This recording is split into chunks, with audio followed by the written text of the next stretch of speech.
Hey there folks, welcome to Spectrum Pulse. We talk about music, movies, art and culture, and for the second episode of this series, I wanted to tackle something a little bit more widely known. And we immediately hit a quandary because in the 1980s, hardcore punk didn't really cross over to the mainstream. Not unless you had a hot single or managed to snag the popular zeitgeist for one blisteringly sharp moment in time. And that also means that I'm going to be talking about a lot of records in this series throughout the next couple of months that even decades later just did not sell at all. But today we're going to be talking about one of the big exceptions, one that actually predates Black Flag's Damaged by about a year, from a band further up the West Coast that were a fair bit more political, but possibly dating themselves in the process. A band that had a legit underground single that led the record to actually move units and win certifications, even spots in the UK charts. But of course it came with a fair amount of controversy, protest, and holds a much more contentious spot in the hardcore punk canon. But when it comes to bands bridging the gap between traditional punk and hardcore, they do deserve a lot of attention, even if they're far from the purest expression of that genre. In other words, strap in folks. We're talking about Fresh Fruit for Rotting Vegetables, the debut album by Dead Kennedys, and this is Resonators. So to start things off, a few things need to be established before we go further, most notably that in comparison with the records Dead Kennedys would release after this, they weren't quite a pure hardcore punk band just yet, still owing a fair amount to acts like the Sex Pistols, who are more straightforward punk, to which comparisons were made incessantly by critics of that time. And on that subject, for as much as many today have celebrated Fresh Fruit for Rotting Vegetables as a landmark record in defining the hardcore sound of the 1980s, it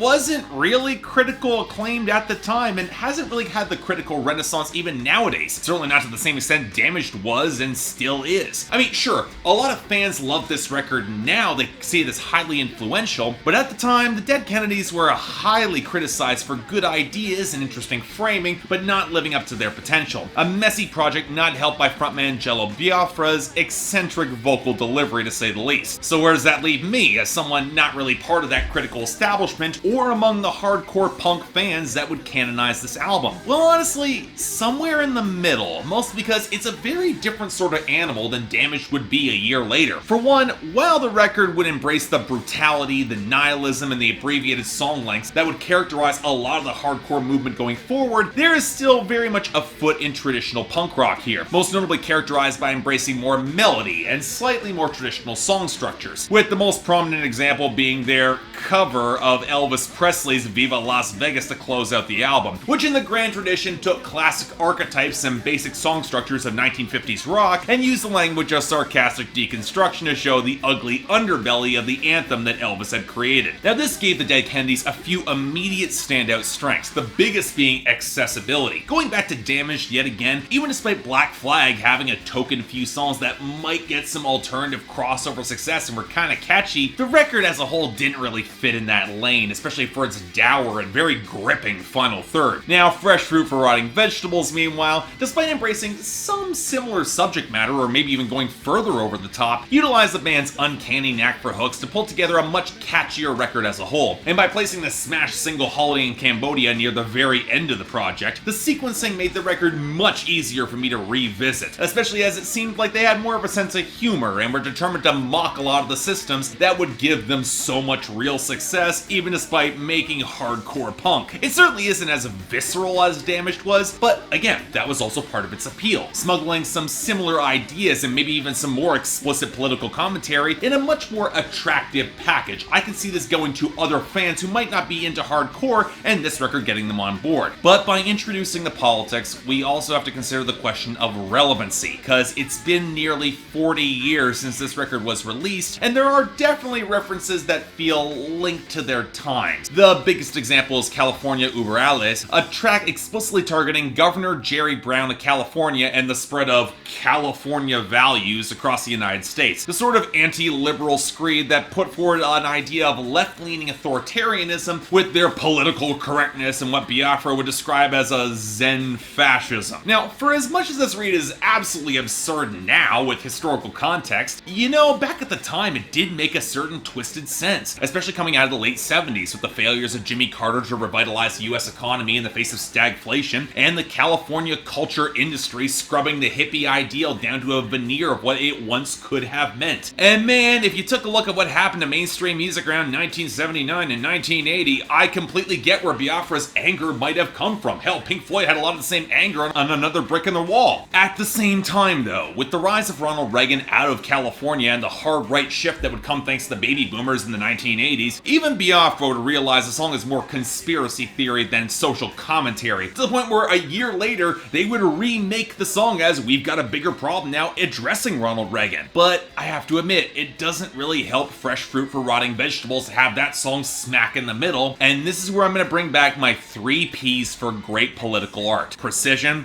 power, populism. And while Dead Kennedys, they certainly have the power, the snide mockery of everything doesn't exactly help their populism, and you rapidly realize that their arguments might be more sensationalistic than accurate, what makes it hard to appreciate more of their message and the precision that would come there. Yes, I will admit it, Kill the Poor is a really potent track, taking the hypothesis of a neutron bomb that uses more radiation than fiery destruction to wipe out the underclass, and I get the transgressive idea that they'd even get liberals on board by using Jane Fonda and playing to NIMBY ideas, but even with Cold War paranoia heating up again, it pushes some feasibility, even if it is playing to parody rapacious capitalism in that vein that would kill the poor. But then again, that's a dangerous line that Dead Kennedys walk on this album. Interesting political and social commentary, but when the implications are not completely thought through, they're a little harder to take seriously, especially when juxtaposed with more straightforward wild nihilism and drenched in satire when stripped out of the context of the time could be played straight by the last audience that Dead Kennedys would want. And let's not act like this couldn't or didn't happen. As much as punk as a whole trends a little bit more left politically, there were right-leaning punks and skinheads that have existed in the counterculture since the very beginning. And given punk's deconstructionist nature, it's not hard to see how, when recontextualized without satire or the benefit of history, songs off this album could be played straight, and certain audiences that are more right-leaning would not bat an eye. And that's where the sloppiness hurts this album. And while I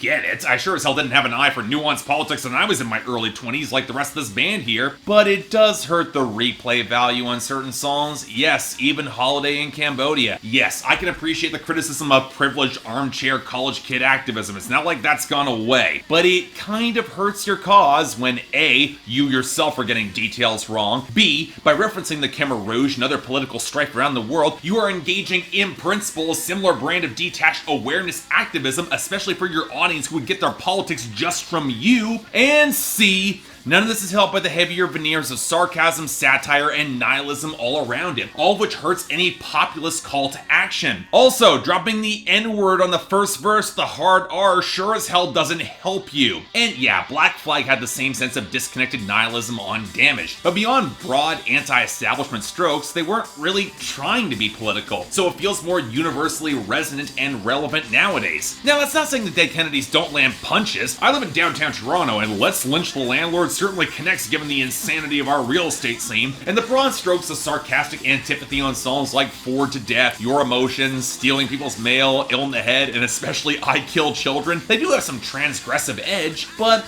again, it's a little less consistent, and given the level of detail that Dead Kennedys bring, you wind up wishing that they managed to connect a little bit more, and they cut a little harder. Of course, a huge part of all this comes was when you look at the compositions and the instrumentation and a lot of the production, because as I already mentioned, Dead Kennedys, they wrote some really damn catchy and infectious punk songs here, hardcore or otherwise. I know a lot of critics gave Jello Biafra some mixed reviews for his vocals, and yeah, the yodeling warble he's got going on does take some getting used to, but it is distinctive enough to carry these songs, and he can get pretty wild and intense if necessary. The larger problem with his vocal delivery is more around his diction and his production. If he's going to spit through songs that are so damn fast throughout the midsection of this record, and there's a lot of them, it would do the band a favor to make him sound a little bit more consistently audible against those guitars and bass lines. And while we're on the subject of mixing, I will give the band a lot of credit for keeping the bass grooves a lot more developed and punchy and prominent on these songs, especially when the guitar leads have a little bit more melodic structure. But this is where we hit an odd contradiction that came through with a lot of Dead Kennedys on this album, specifically in the guitar work, because for as much as the band adapted and twisted traditional song structures, at least this some slightly mixed results when they either hew a little bit too closely to those old styles, or they fly entirely off the rails. Now, on the one hand,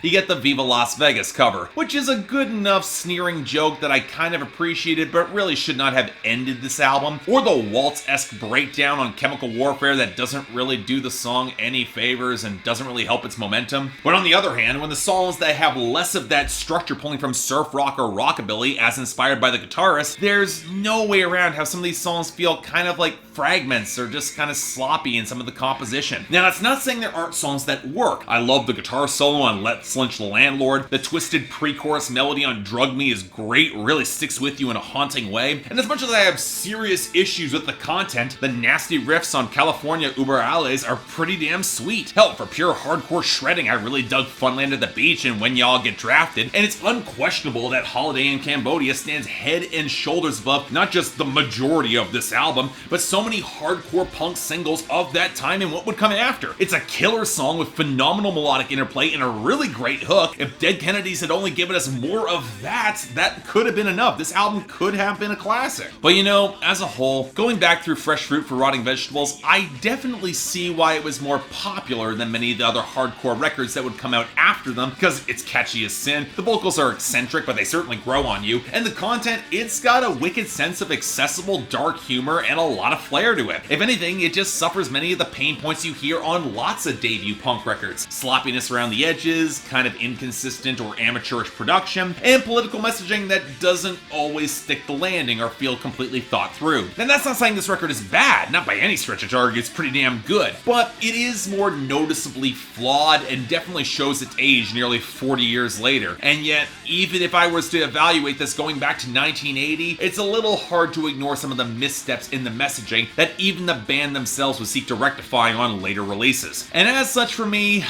I know I'm going to get hate for it, but this is a very strong 7 out of 10. Definitely good, probably essential to explain the transition between punk and hardcore, but also showing some of the strains of that shift, and yeah, that happens. And yet, you know what, for a half hour of blistering, hook-driven punk rock and hardcore, you can definitely get a lot worse. So yeah, you probably heard it already, but definitely check it out regardless. So yeah, thanks a lot for watching. If you'd like to like and subscribe, I'd be more than grateful. I know, a lot of people have heralded this album as a classic. The poll's right there for all you to tell me how wrong I am, but guys, I went back through some of the content, and there is some roughness around the edges. Dead Kennedys, they didn't exactly score a perfect landing here, I gotta be honest. But hey, if you want to buy the record, links in the description below. Anything else I might be able to do to improve my presentation, I'm all ears. If you guys want to get involved in my scheduling process, link to my Patreon is right over there, where 3 times a week you guys get to vote on my schedule, and once a week for the higher tier contributors, you guys get to add albums, movies, or even a top 10 list to that schedule. More details right there, but till then, I'm Mark, you're watching Spectrum Pulse, and I'll see you next time.